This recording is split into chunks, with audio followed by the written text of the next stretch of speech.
Long ago, there lived a girl called Chinye.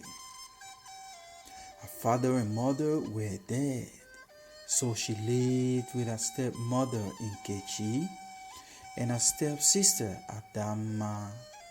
Well, those two made Chinye do just about all the chores. Adama, who was spoiled and lazy, was no help at all. In fact, that girl liked to lounge around and take so many baths that she was always using up all the water.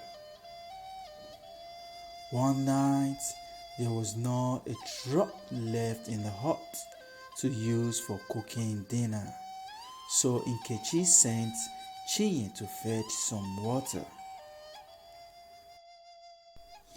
Although it was dark at night, she told her, "Go to the stream at once and get more water, you bad girl." Even though Chinye was not really bad at all, but she went and get the water because she had no choice. When she was halfway there, a shape loomed up in the path, and the girl shrieked with terror. But then a loving voice asked, "Where are you going, child?" And the shadow seemed to transform into an antelope. When Chinye explained why she was out so late, the shape sighed and let her pass.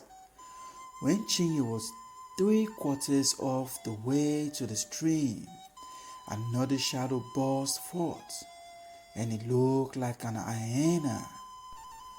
It spoke calmly to her, questioning the girl as to why she was about in this dangerous neck of the jungle at this late hour. When Chinye told her, the hyena said, "Go on your way with my blessings, but take care. There is a lion following me. Hide behind this tree and wait until it has passed." So Chinye waited, then ran fast as she could to the stream. It whispered as it passed in the dark, but there were no animals about. Chinye filled her water gourd and turned to leave. Suddenly, right in front of her, she saw an old woman, bent with age. "Bless you, child," she said.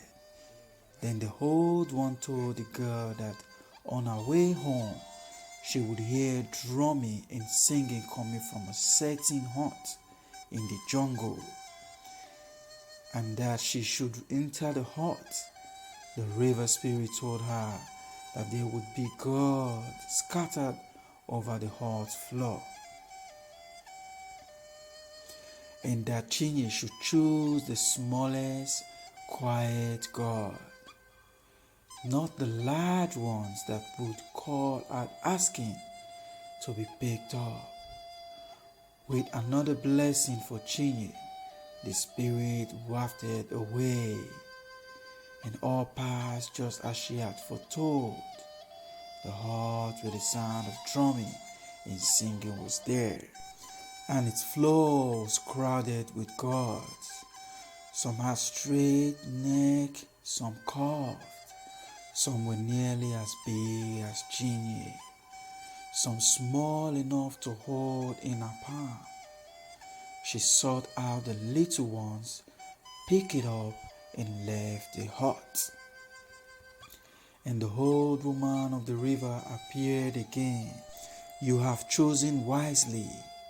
Make good use of whatever fortune brings to you," she said, and then she was gone. But when Chinye got home, her stepsister slapped the little girl from her hand and shoved Chinye to the firepot to begin cooking. Her stepmother slapped her for being late and shouted, We've waited long enough for food tonight, so Chinye had to cook and serve their supper and could not find a minute to open the door. In the morning, she slipped out of the tiny pumpkin and sat down in a vacant hut she knew of.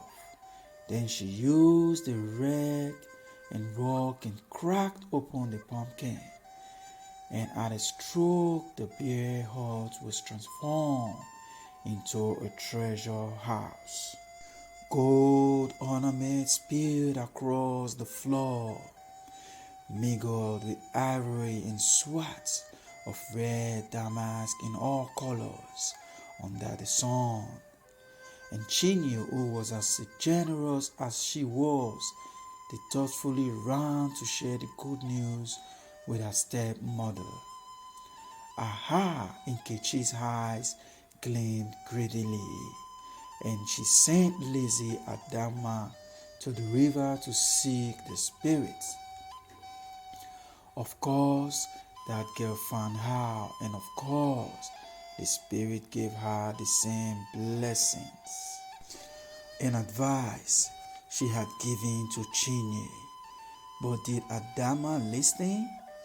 No, she did not. She followed her own greedy nature and the training of her avaricious mother instead. When Adama came to the hut with the sound of drumming and dancing, she made sure she chose the biggest calabash she could carry. She hauled it on, laughing to herself about the silly advice of that old woman by the water. And now, how pleased Nkechi would be when she got home. But things worked out a bit